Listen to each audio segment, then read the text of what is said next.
Hi SL ടോക്സിൻ്റെ മറ്റൊരു വീഡിയോയിലേക്ക് എല്ലാവർക്കും സ്വാഗതം. ഇപ്പോൾ റിലേഷൻഷിപ്പിൽ ബ്രേക്കപ്പ് കഴിയുമ്പോൾ കുറച്ച് നാൾ കഴിയുമ്പോൾ, അതായത് നമ്മൾ ബ്രേക്കപ്പ് ആയി എന്ന് പറഞ്ഞിട്ടിരിക്കുന്നുണ്ടാവും, കുറച്ച് നാൾ കഴിയുമ്പോൾ നമ്മുടെ എക്സ് വീണ്ടും തിരികെ വരുന്നുണ്ടായിരിക്കില്ലേ, അതായത് മടങ്ങി വരുന്നുണ്ടാവും. അപ്പോൾ നമ്മൾ ഭയങ്കര സന്തോഷമായിരിക്കും, കാരണം അവർ നമ്മുടെ ലൈഫിലേക്ക് വീണ്ടും വന്നു. അപ്പോൾ പഴയതുപോലെ കളർഫുള്ളായിട്ട് ജീവിതം മുന്നോട്ട് കൊണ്ടുപോകും എന്നൊക്കെ വിചാരിക്കുന്നുണ്ടാവും എന്നുള്ളതാണ്. അപ്പോൾ പക്ഷേ നിങ്ങൾ മനസ്സിലാക്കേണ്ട ഒരു കാര്യം എന്ന് വെച്ച് കഴിഞ്ഞാൽ, ഞാൻ ഈ പറയുന്ന രണ്ട് തരത്തിലുള്ള മടങ്ങിവരവാണ് നിങ്ങളുടെ എക്സിൻ്റെ ഭാഗത്ത് നിന്ന് ഉണ്ടാവുന്നതെന്നുണ്ടെങ്കിൽ ഒരിക്കലും നിങ്ങൾ അവരെ വീണ്ടും ഒരു വരികയാണെന്നുണ്ടെങ്കിൽ അവരെ നിങ്ങൾ വരാനായിട്ട് സമ്മതിക്കാതിരിക്കുക, അല്ലെങ്കിൽ അവരുമായിട്ട് റിലേഷൻഷിപ്പ് വീണ്ടും തുടങ്ങാം എന്ന് ചിന്തിക്കാതിരിക്കുക എന്നുള്ളതാണ്. കാരണം നിങ്ങൾ വീണ്ടും വീഴുന്നത് മറ്റൊരു കുഴിയിലേക്കായിരിക്കും എന്നുള്ളതാണ് പറയാനുള്ളത്. അപ്പോൾ രണ്ട് തരത്തിലുള്ള മടങ്ങി വരവെന്ന് പറയുമ്പോൾ അതിന് രണ്ട് പേരുകൾ നമുക്ക് പറയാം. ഒന്ന് സോംബിങ് എന്നുള്ളതും പിന്നൊന്ന് പേപ്പർ ക്ലിപ്പിംഗ് എന്നുള്ളതാണ്. അപ്പോൾ ഇത് രണ്ടും എന്താണെന്നുള്ളത് ഞാൻ പറഞ്ഞുതരാം. ഇപ്പോൾ ഒന്നാമത്തെ സോംബിങ് എന്ന് പറഞ്ഞു കഴിഞ്ഞാൽ ഇവരെങ്ങനെയാണെന്ന് വെച്ച് കഴിഞ്ഞാൽ ഇവർ മടങ്ങി വരുന്നുണ്ടായിരിക്കും. അതായത് ഇവർ നിങ്ങളുടെ അടുത്ത് ബ്രേക്കപ്പ് ആയി പോയിട്ടുണ്ടാവുക എന്ന് വെച്ചാൽ പ്രത്യേകിച്ച് ഒരു കാരണവും പറഞ്ഞിട്ടുണ്ടാവില്ല, അല്ലെങ്കിൽ നമുക്ക് ബ്രേക്കപ്പ് ആവാം എന്നൊന്നും പറഞ്ഞിട്ടുണ്ടാവില്ല. വളരെ പെട്ടെന്ന് ഒരു ദിവസം മെസ്സേജും കാര്യങ്ങളും ഒന്നുമില്ല, കോണ്ടാക്റ്റും ഒന്നുമില്ല, പെട്ടെന്ന് ഒന്നും പറയാതെ പോയിട്ടുണ്ടാവും. അവരെക്കുറിച്ച് നമുക്ക് പ്രത്യേകിച്ച് ഒരു അറിവുണ്ടാവില്ല. ഇപ്പം എന്ത് ചെയ്യുന്നു, അല്ലെങ്കിൽ എങ്ങനെ ഇരിക്കുന്നു, വേറെ റിലേഷൻഷിപ്പ് ഉണ്ടോ, നമുക്ക് വേണ്ടി വെയിറ്റ് ചെയ്യാനോ, ഇങ്ങനെയുള്ള ഒരു കാര്യങ്ങളും നമുക്ക് അവരെക്കുറിച്ച് അറിയില്ല എന്നുള്ളതാണ്. അങ്ങനെ ഇരിക്കെ പെട്ടെന്ന് ഒരു ദിവസം ഇവർ മടങ്ങി വരും. അതായത് പഴയതുപോലെ വീണ്ടും മെസ്സേജ് അയച്ച് പ്രത്യേകിച്ച് ഒന്നും ഇതുവരെ സംഭവിച്ചിട്ടില്ല എന്നുള്ള രീതിയിൽ അവർ വീണ്ടും മടങ്ങി വരും എന്നുള്ളതാണ്. എന്നിട്ട് പിന്നെ പഴയതുപോലെ കുറച്ച് നാൾ ഇങ്ങനെ മെസ്സേജ് അയക്കലും കാര്യങ്ങളും വിളിയും എല്ലാം ഉണ്ടായിരിക്കും. കുറച്ച് ദിവസം കഴിയുമ്പോൾ പ്രത്യേകിച്ച് ഒന്നും പറയാതെ ആദ്യം പോയി അതേ രീതിയിൽ വീണ്ടും പോകും. അങ്ങനെ ഇവർ മടങ്ങി വരികയും പോവുകയും ചെയ്തുകൊണ്ടേ ഇരിക്കുക എന്നുള്ളതാണ്. ഇങ്ങനെയുള്ള ആളുകളെ നിങ്ങൾ ഒരിക്കലും വീണ്ടും അവർ വരികയാണെങ്കിൽ അവരെ നിങ്ങൾ ഇങ്ങനെ വരാൻ സമ്മതിക്കാതിരിക്കുക, മീൻസ് അവരുമായിട്ട് റിലേഷൻഷിപ്പ് സ്റ്റാർട്ട് ചെയ്യാതിരിക്കുക എന്നുള്ളതാണ്. അത് എന്താണെന്ന് വെച്ച് കഴിഞ്ഞാൽ കുറച്ച് കഴിയുമ്പോഴത്തേക്കും ഇവർ വീണ്ടും പോയിക്കൊണ്ടേയിരിക്കും. സോ ഇതന്നെയാണ് ഇങ്ങനെ സംഭവിച്ചുകൊണ്ടിരിക്കുക, വരുന്നു പോകുന്നു വരുന്നു പോകുന്നു. നിങ്ങളെ മാനസികമായിട്ട് തകർക്കാൻ ഇവർക്ക് നല്ല കഴിവുണ്ടായിരിക്കും എന്നുള്ളതാണ്. അതുകൊണ്ട് ഇങ്ങനെയുള്ള ആളുകളെ നിങ്ങൾ ചൂസ് ചെയ്യാതിരിക്കാം. ഇപ്പം ഇങ്ങനെ ചെയ്യുന്നത്, അതായത് അവർ വരികയും പോവുകയും ചെയ്യുന്നത് എന്താണെന്ന് വെച്ച് കഴിഞ്ഞാൽ അവർക്ക് ആവശ്യമുള്ള സമയത്ത് അവർ നിങ്ങളുടെ അടുത്തേക്ക് വരുന്നുണ്ട്. നിങ്ങളുടെ എന്തെങ്കിലും ആവശ്യം ഉണ്ടെങ്കിൽ അവർ വരുന്നുണ്ട്, ആവശ്യം കഴിഞ്ഞാൽ അവർ പോകുന്നു, വീണ്ടും അവരുടെ ആവശ്യങ്ങൾക്ക് വരുന്നു പോകുന്നു. അവരുടെ ആവശ്യങ്ങൾക്ക് വേണ്ടി മാത്രമാണ് നിങ്ങളെ അവരെ ചൂസ് ചെയ്യുന്നത്, അല്ലെങ്കിൽ നിങ്ങളുടെ അടുത്തേക്ക് വരുന്നതെന്നുണ്ടെങ്കിൽ അങ്ങനെയുള്ള ആളെ നമുക്ക് ആവശ്യമില്ല. അങ്ങനെയുള്ള ആളെ നമ്മുടെ ലൈഫിൽ കൊണ്ടു നടന്നിട്ട് ഒരു കാര്യമില്ല.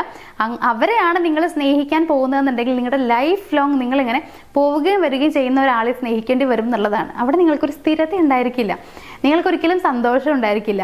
അപ്പോൾ അതുകൊണ്ട് തന്നെ നിങ്ങൾ തന്നെ മനസ്സിലാക്കുക, ഇങ്ങനെയുള്ള ഒരു പേഴ്സണെ നിങ്ങൾ സ്നേഹിച്ചിട്ട് കാര്യമുണ്ടോ എന്നുള്ളത്. ഇവർക്ക് നിങ്ങളോടുള്ള സ്നേഹം ഒരിക്കലും ആത്മാർത്ഥമായിരിക്കില്ല എന്നുള്ളത് കൂടി മനസ്സിലാക്കുക. വേറൊരു രീതിയിലും പറയുകയാണെങ്കിൽ, നമ്മളെ ആത്മാർത്ഥമായിട്ട് സ്നേഹിക്കുന്ന ഒരാളാണെങ്കിൽ 3 ദിവസത്തിൽ കൂടുതൽ നമ്മളോട് സംസാരിക്കാതിരിക്കാൻ ആ ഒരാൾക്ക് കഴിയില്ല, അല്ലെങ്കിൽ ഏതെങ്കിലും ഒരു രീതിയിൽ മെസ്സേജ് അയക്കാതിരിക്കാൻ പോലും ആൾക്ക് കഴിയില്ല എന്നുള്ളതാണ്. ഇവർ പോകുന്ന കുറേ ദിവസം കഴിഞ്ഞ് തിരികെ വരുന്നു. അപ്പോൾ ഇവർക്ക് ഇതിൻ്റെ ഇടയിലുള്ള ദിവസങ്ങൾ നമ്മളെക്കുറിച്ച് അറിയണം എന്നുള്ള ആഗ്രഹം ഉണ്ടായിരിക്കില്ല. അതിൻ്റെ അർത്ഥം എന്താ, നമ്മളെ ഇവർക്ക് ഇഷ്ടമല്ല എന്നുള്ളതല്ലേ. അത് നിങ്ങൾ മനസ്സിലാക്കിയാൽ മതി, നിങ്ങളത് ചിന്തിച്ച് കഴിഞ്ഞാൽ നിങ്ങൾക്ക് മനസ്സിലാക്കാനായിട്ട് പറ്റും. അപ്പോൾ ഇങ്ങനെ അവരുടെ ആവശ്യങ്ങൾക്ക് വരുന്ന, അല്ലെങ്കിൽ ബ്രേക്കപ്പ് ആയിട്ട് കുറച്ച് നാൾ കഴിഞ്ഞ് വീണ്ടും വരുന്നു പിന്നെയും പോകുന്നു, ഇങ്ങനെ ചെയ്യുന്ന ആളുകളെ നിങ്ങൾ ഒരിക്കലും സ്നേഹിക്കാതിരിക്കുക. ഇനി രണ്ടാമത്തെ കാര്യം എന്ന് പറയുന്നത്, ഞാൻ പറഞ്ഞു പേപ്പർ ക്ലിപ്പിംഗ് ആണ്. ഇവരെങ്ങനെയാവെന്ന് വെച്ച് കഴിഞ്ഞാൽ നമ്മൾ ഫസ്റ്റ് പറഞ്ഞ അതേപോലെ തന്നെയാണ്. അതായത് പ്രത്യേകിച്ച് ഒരു കാരണവും പറയാണ്ട് തന്നെ ഇവർ പോകുന്നുണ്ടായിരിക്കും, ഒരു റീസണും പറയുണ്ടാവില്ല. എന്നിട്ട് ഇവർ മടങ്ങി വരും. പക്ഷെ ഇത് ഫസ്റ്റ് പറഞ്ഞ പോലെ മടങ്ങി വന്ന് പിന്നെ കുറച്ച് നാൾ റിലേഷൻഷിപ്പിലായി പിന്നെ പോയി പിന്നെ വരിക, അങ്ങനെയല്ല. ഇവർ മടങ്ങി വരും. വരുന്നത് എന്താണെന്നറിയോ, നിങ്ങളെ സ്നേഹിക്കാനായിരിക്കില്ല, പകരം നിങ്ങൾ ഇപ്പോഴും അവരെ വെയിറ്റ് ചെയ്തിരിക്കുന്നുണ്ടോ, അവർക്കായി അവൈലബിൾ ആണോ എന്നറിയാൻ വേണ്ടി മാത്രമാണ്. നിങ്ങൾ പ്രസന്റ്ലി ഇപ്പം എങ്ങനെയാണ് എന്നുള്ള ഒരു കാര്യം മനസ്സിലാക്കാൻ വേണ്ടി മാത്രം വരുന്ന ആളുകളായിരിക്കും. ഇവർ ഒരിക്കലും നിങ്ങളെ സ്നേഹിക്കുന്നവരല്ല, ഒരിക്കലും നിങ്ങളെ സ്നേഹിക്കും ചെയ്യില്ല എന്നുള്ളത് മനസ്സിലാക്കുക.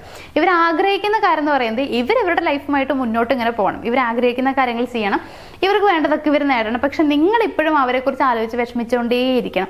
അവർ വന്നു കഴിഞ്ഞാൽ നിങ്ങൾ അവരെ അക്സെപ്റ്റ് ചെയ്യണം എന്ന് വിചാരിക്കും, പക്ഷെ അവർ ആത്മാർത്ഥമായി സ്നേഹം കൊണ്ടുവരുന്നതായിരിക്കില്ല. അപ്പോൾ ഇവരെയും നിങ്ങൾ സ്നേഹിച്ചിട്ട് യാതൊരു കാര്യമില്ല. ഇവരെ നിങ്ങൾ സ്നേഹിച്ചു കഴിഞ്ഞാൽ നിങ്ങൾ വീണ്ടും വീഴുന്നത് പടുകുഴിയിലേക്കാണ്. ആ കാര്യം നിങ്ങൾ മനസ്സിലാക്കുക. ഇവർക്ക് നിങ്ങളെ ആത്മാർത്ഥമായിട്ട് സ്നേഹിക്കാൻ കഴിയില്ല, അങ്ങനെ സ്നേഹിക്കുകയില്ല. അപ്പോൾ ഇങ്ങനെ ചെയ്യുന്ന ആളുകൾ, അതായത് ഇവർ രണ്ടാം പ്രാവശ്യം വരുമ്പോൾ നമുക്ക് വീണ്ടും റിലേഷൻഷിപ്പ് സ്റ്റാർട്ട് ചെയ്യാം എന്നുള്ള രീതിയിലൊന്നും വരുന്നുണ്ടാവില്ല. ജസ്റ്റ് വന്നിട്ട് ഇങ്ങനെ ചിലപ്പോൾ ആ ഒരു പണ്ടത്തെ റിലേഷൻഷിപ്പ് ഒന്ന് ചെറുതായി പുതുക്കുക, മീൻസ് നിങ്ങൾ അറിയാമെന്നുള്ള പരിചയം പുതുക്കുന്ന രീതിയിലൊക്കെ ഇങ്ങനെ സംസാരിക്കും, കാര്യങ്ങളൊക്കെ ഉണ്ടായിരിക്കും. അപ്പോൾ ഇനിയിപ്പോൾ അഥവാ അങ്ങനെ പ്രണയം എന്നുള്ള രീതിയിൽ പറയുകയാണെങ്കിൽ തന്നെ നിങ്ങൾ ഓക്കെ ആകുമോ, നിങ്ങൾ ഇപ്പോഴും അവൈലബിൾ ആണോ എന്നുള്ള കാര്യം മനസ്സിലാക്കണമെന്ന ഒരൊറ്റ ഉദ്ദേശം കൊണ്ട് മാത്രം വരുന്നതാണ്. അവരെയും നിങ്ങൾ അക്സെപ്റ്റ് ചെയ്യാതിരിക്കാം. അപ്പോൾ ഈ ഒരു 2 രീതിയിൽ ഉള്ള ആളുകളാണ് ഇപ്പോൾ നിങ്ങൾ ബ്രേക്കപ്പ് പറഞ്ഞ് പോയിട്ട് മടങ്ങി വരുന്നത് എന്നുണ്ടെങ്കിൽ നിങ്ങൾ ഒരിക്കലും അവരെ അക്സെപ്റ്റ് ചെയ്യരുത്. ഇപ്പം നിങ്ങൾ ചോദിക്കുന്ന കാര്യമുണ്ട്, നമ്മൾ ഫസ്റ്റ് പറഞ്ഞല്ലോ സോംബി എന്ന് പറയുന്നത്. അപ്പോൾ ഇവരെന്ന് പറയുമ്പോൾ മടങ്ങി വന്ന് വീണ്ടും തിരിച്ചു പോവുക, അതായത് 1-2 പ്രാവശ്യം ഇവരിങ്ങനെ പോയി വരുമ്പോഴാണല്ലോ നമുക്കറിയാം ഇവരിങ്ങനെ ഒരു ടൈപ്പിലുള്ള ആളാണെന്നുള്ളത്. അപ്പോൾ ഇങ്ങനെ അത് മനസ്സിലാക്കാൻ പറ്റും എന്ന് ചോദിക്കുന്നവരുണ്ട്. ഇപ്പോൾ ഒരു പ്രാവശ്യം വന്നിട്ട് വീണ്ടും പോയി എന്ന് വിചാരിക്കാം. അങ്ങനെയാണെന്നുണ്ടെങ്കിൽ നിങ്ങൾക്ക് മനസ്സിലാക്കാൻ പറ്റും ഈ ആൾ ഇങ്ങനെയാണ്, അപ്പോൾ ഇയാളെ സ്നേഹിച്ചിട്ട് കാര്യമില്ല എന്നുള്ളത്. അതായത് ഒരു പ്രാവശ്യം ബ്രേക്കപ്പ് പറഞ്ഞു, വീണ്ടും അയാൾ വന്നപ്പോൾ നമ്മൾ വിചാരിക്കുമ്പോൾ സ്നേഹക്കൂടുതൽ കൊണ്ടാണ്, ഞാൻ ഇല്ലാണ്ട് പറ്റില്ല എന്നൊക്കെ വിചാരിച്ചിട്ടാണെന്നുള്ളത്. വീണ്ടും അവർ പോവുകയാണെന്നുണ്ടെങ്കിൽ അവിടെ സ്നേഹക്കൂടുതൽ എന്നുള്ളതിന് യാതൊരു അർത്ഥവുമില്ല. സ്നേഹക്കൂടുതൽ എന്ന് പോയിട്ട് സ്നേഹം പോലും ഇല്ല എന്നുള്ളത് നിങ്ങൾക്ക് മനസ്സിലാക്കാൻ പറ്റും. ചിലപ്പോൾ ഈ ഒരു രീതിയിൽ കടന്നു പോകുന്ന ആളുകൾ ഉണ്ടായിരിക്കും. ഇപ്പോൾ ബ്രേക്കപ്പ് ഒക്കെ ആയിട്ട് ആ ആൾക്കാർ വരും പോവുകയും ചെയ്യുന്ന ആളുകളൊക്കെ ഉണ്ടായിരിക്കും. അങ്ങനെയുള്ളവരൊക്കെ ആണെന്നുണ്ടെങ്കിൽ നിങ്ങളത് സ്റ്റോപ്പ് ചെയ്യുക. പിന്നീട് അവർ വന്നു കഴിഞ്ഞാൽ നിങ്ങൾ ഒരിക്കലും അക്സെപ്റ്റ് ചെയ്യാതിരിക്കുക. അത് നിങ്ങളുടെ നല്ലതിന് വേണ്ടിയിട്ടാണെന്നുള്ളത് മനസ്സിലാക്കുക. നമ്മുടെ ലൈഫ് വെറുതെ വേസ്റ്റാക്കി കളയേണ്ട ആവശ്യമില്ല. നമുക്ക് ഒരുപാട് കാര്യങ്ങൾ ഇനിയും മനസ്സിലാക്കാനുണ്ട്, എൻജോയ് ചെയ്യാനുണ്ട്, ലൈഫ് ഇനി മുന്നോട്ട് കൊണ്ടുപോകാനുണ്ട്. അപ്പോൾ അതുകൊണ്ട് തന്നെ മറ്റുള്ളവർക്ക് വേണ്ടിയിട്ട് ജീവിതം ഇങ്ങനെ വെറുതെ അനാവശ്യമായി വേസ്റ്റാക്കി കളയാതിരിക്കുക. നിങ്ങളുടെ ലൈഫ് എങ്ങനെ മുന്നോട്ട് കൊണ്ടുപോകണം എന്നുള്ളത് നിങ്ങൾ തീരുമാനിക്കുക. അത് ഏറ്റവും ബെറ്ററായ രീതിയിൽ നിങ്ങൾക്ക് നിങ്ങൾ കൊടുക്കുന്ന ഏറ്റവും നല്ല സമ്മാനവും ഏറ്റവും നല്ല ട്രീറ്റ് ചെയ്യലും ആയിരിക്കണം ഇത്. അപ്പോൾ ആ രീതിയിൽ മുന്നോട്ട് കൊണ്ടുപോകാനായിട്ട് ശ്രമിക്കുക.